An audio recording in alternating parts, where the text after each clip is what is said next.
Vamos começar? Hoje nós iremos ler na Bíblia A Rocha, da editora Candeia, e nós iremos ler hoje Marcos, capítulo 1 ao capítulo 3. João Batista prepara o caminho, Marcos, capítulo 1. Princípio do Evangelho de Jesus Cristo, o Filho de Deus, conforme está escrito no profeta Isaías: enviarei à tua frente o meu mensageiro, ele preparará o teu caminho. Voz do que clama no deserto: preparem o caminho para o Senhor, façam veredas retas para ele. Assim surgiu João, batizando no deserto e pregando um batismo de arrependimento para o perdão dos pecados. A ele vinha toda a região da Judéia e todo o povo de Jerusalém, confessando os seus pecados, eram batizados por ele no Rio Jordão. João vestia as roupas feitas de pelo de camelo, usava um cinto de couro e comia gafanhotos e mel silvestres. E esta era a sua mensagem: depois de mim vem alguém mais poderoso do que eu, tanto que não sou digno nem de curvar-me e desamarrar as correias das suas sandálias. Eu os batizo com água, mas ele os batizará com o Espírito Santo. O batismo e a tentação de Jesus. Naquela ocasião, Jesus veio de Nazaré da Galileia e foi batizado por João no Jordão. Assim que saiu da água, Jesus viu o céu se abrindo e o Espírito descendo como pomba sobre ele. Então veio dos céus uma voz: Tu és o meu filho amado, em ti me agrado. Logo após, o Espírito o impeliu para o deserto. Ali esteve 40 dias, sendo tentado por Satanás. Estava com os animais selvagens e os anjos o serviam. Jesus chama os primeiros discípulos. Depois que João foi preso, Jesus foi para a Galileia, proclamando as boas novas de Deus. O tempo é chegado, dizia ele. O reino de Deus está próximo. Arrependam-se e creiam nas boas novas. Andando à beira do mar da Galileia, Jesus viu Simão e seu irmão André lançando redes ao mar, pois eram pescadores. E disse Jesus: Sigam-me, e eu os farei pescadores de homens. No mesmo instante, eles deixaram as suas redes e o seguiram. Indo um pouco mais adiante, viu num barco Tiago, filho de Zebedeu, e João, seu irmão, preparando as suas redes.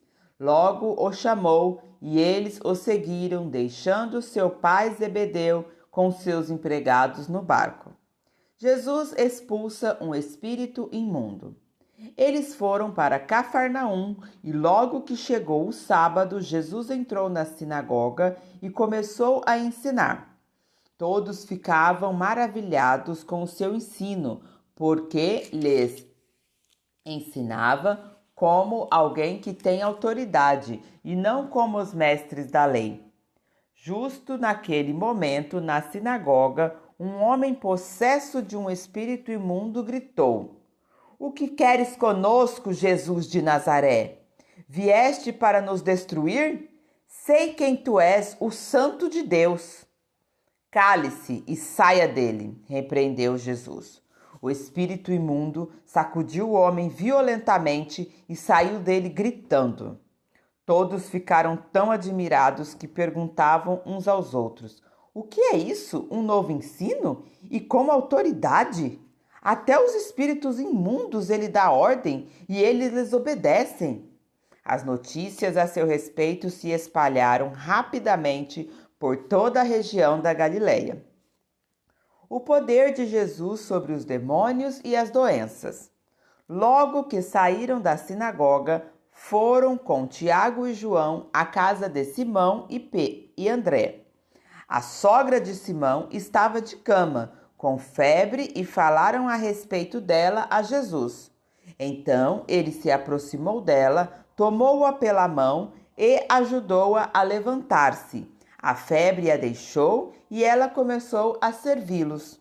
Ao anoitecer, depois do pôr do sol, o povo levou a Jesus todos os doentes e os endemoniados. Toda a cidade se reuniu à porta da casa, e Jesus curou muitos que sofriam de várias doenças.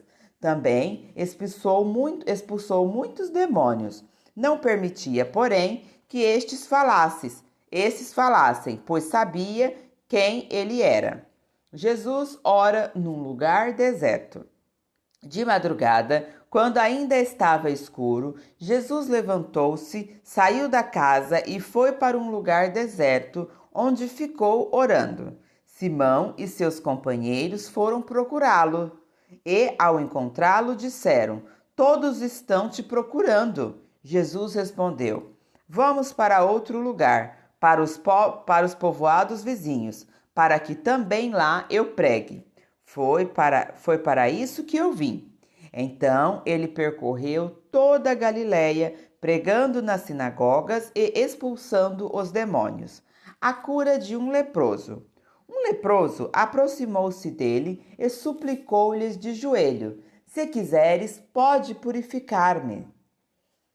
Cheio de compaixão, Jesus estendeu a mão e tocou nele e disse: "Quero, seja purificado."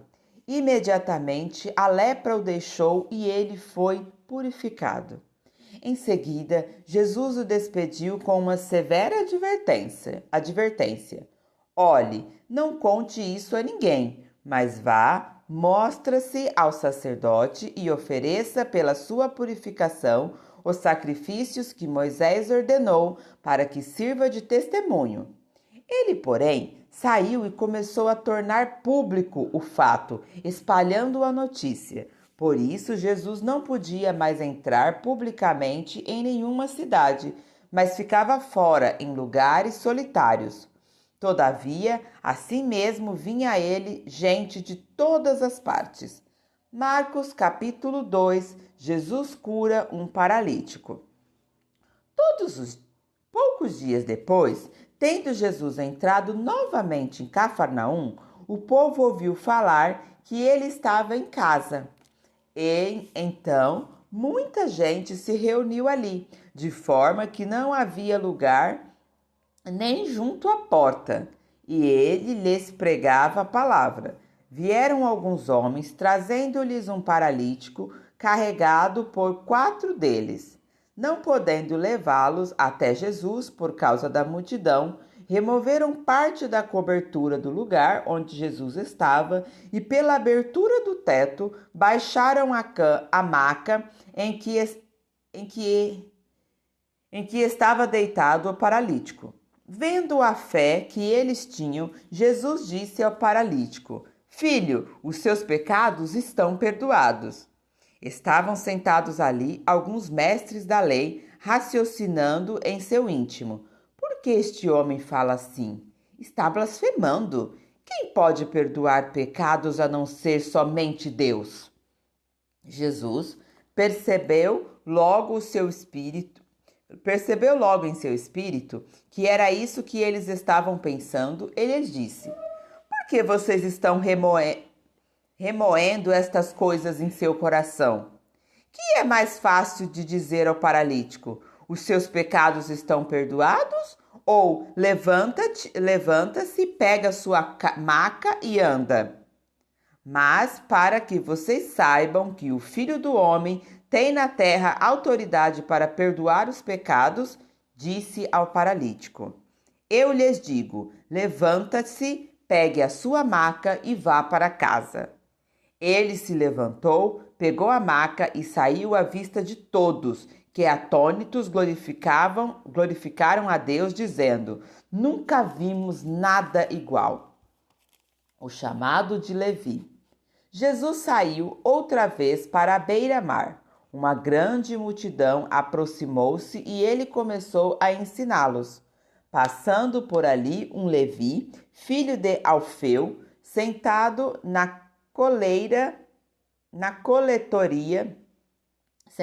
coletoria, e disse-lhes: siga-me. Levi levantou-se e o seguiu. Durante uma refeição na casa de Levi, muitos publicanos e pecadores estavam comendo com Jesus e seus discípulos, pois havia muitos que o seguiam. Quando os mestres da lei, que eram fariseus, os viram comendo com pecadores e publicanos, perguntaram aos discípulos de Jesus: por que ele come com publicanos e pecadores? Ouvindo isso, Jesus lhe disse: não são os que têm saúde que precisam de médico, mas sim os doentes. Eu não vim para chamar justos, mas pecadores.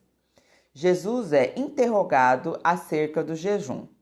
Os discípulos de João e os fariseus estavam jejuando. Algumas pessoas vieram a Jesus e lhe perguntaram: por que os discípulos de João e dos fariseus jejuam, mas os teus não? Jesus respondeu: como podem os convidados do noivo jejuar enquanto este está com eles? Não podem, enquanto o tem consigo. Mas virão dias quando o noivo lhe será tirado, e nesse momento jejuarão. Ninguém põe remendo de pano novo em roupa velha, pois o remendo forçará a roupa, tornando pior o rasgo. E ninguém põe vinho novo em vasilhas de couro velha. Se o fizer, o vinho rebentará a vasilha, e tanto o vinho quanto a vasilha se estragarão. Ao contrário, põe-se vinho novo em vasilha de couro nova. O Senhor do Sábado. Certo sábado, Jesus estava passando pelas lavouras de cereal. Enquanto caminhavam, seus discípulos começaram a colher espigas. Os fariseus lhe perguntaram: olha, por que eles estão fazendo o que não é permitido no sábado? Ele respondeu: vocês nunca leram o que fez Davi quando ele e seus companheiros estavam necessitados e com fome? Nos dias do sumo sacerdote Abiatar, Davi entrou na casa de Deus e comeu os pães da presença que apenas aos sacerdotes era permitido comer, e os deu também aos seus companheiros. E então lhes disse: o sábado foi feito por causa do homem, e não o homem por causa do sábado. Assim, pois o Filho do Homem é Senhor até mesmo do sábado. Marcos capítulo 3. Noutra ocasião, ele entrou na sinagoga e estava ali um homem com uma das mãos atrofiadas. Alguns deles estavam procurando um motivo para acusar Jesus. Por isso, o observavam atentamente para ver se ele iria curá-lo no sábado. Jesus disse ao homem da mão atrofiada: levante-se e venha para o meio. Depois, Jesus lhe perguntou: o que é permitido fazer no sábado? O bem ou o mal? Salvar a vida ou matar? Mas eles permaneceram em silêncio. Irado, olhou para os que estavam à sua volta e, profundamente entristecido por causa do coração endurecido deles, disse ao homem: estenda a mão. Ele a estendeu e ela foi restaurada. Então os fariseus saíram e começaram a conspirar com os heroditas contra Jesus, sobre como poderia matá-lo. Jesus é procurado por uma multidão. Jesus retirou-se com os seus discípulos para o mar, e uma grande multidão vindo da Galileia o seguia. Quando ouviram a respeito de tudo o que ele estava fazendo, muitas pessoas procedentes da Judéia, de Jerusalém, da Idumeia, das regiões do outro lado do Jordão e dos arredores de Tiro e de Sidom foram atrás dele. Por causa da multidão, ele disse aos discípulos que lhes preparasse um pequeno barco para evitar que o comprimissem, pois ele havia curado a muitos, de modo que os que sofriam de doenças ficavam se empurrando para conseguir tocar nele. Sempre que os espíritos imundos ouviam, prostravam-se diante dele e gritavam: Tu és o Filho de Deus! Mas ele lhes dava ordens severas para que não dissesse quem ele era. A escolha dos 12 apóstolos. Jesus subiu ao monte e chamou a si aqueles que ele quis, os quais vieram para junto deles. Escolheu 12, designando-os apóstolos, para que estivessem com ele, os enviasse a pregar e tivessem autoridade para expulsar demônios. Estes são os 12 que ele escolheu: Simão, a quem deu o nome de Pedro, Tiago, filho de Zebedeu, e João, seu irmão, os quais deu o nome de Boanerges, que significa filhos do trovão. André, Filipe, Bartolomeu, Mateus, Tomé, Tiago, filho de Alfeu, Tadeu, Simão, o Zelote e Judas Iscariote, que o traiu. A acusação contra Jesus. Então Jesus entrou numa casa e novamente reuniu-se ali uma multidão, de modo que ele e seus discípulos não conseguiram nem comer.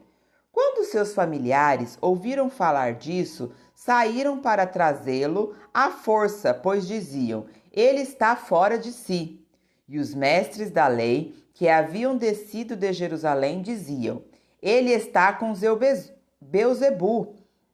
Pelo príncipe dos demônios é que ele expulsa demônios. Então Jesus os chamou e lhes falou por parábolas. Como pode Satanás expulsar Satanás? Se um reino estiver dividido contra si mesmo, não poderá subsistir. Se uma casa estiver dividida contra si mesmo, também não poderá subsistir. E se Satanás se opuser a si mesmo e estiver dividido, não poderá subsistir. Chegou o seu fim. De fato, ninguém pode entrar na casa do homem forte e levar dali os seus bens sem que antes o amarrem. Só então poderá roubar a casa dele. Eu lhes asseguro que todos os pecados e blasfêmias do homem lhe serão perdoados, mas quem blasfemar contra o Espírito Santo nunca terá perdão. É culpado de pecado eterno. Jesus falou isso porque eles estavam dizendo: ele está com um espírito imundo.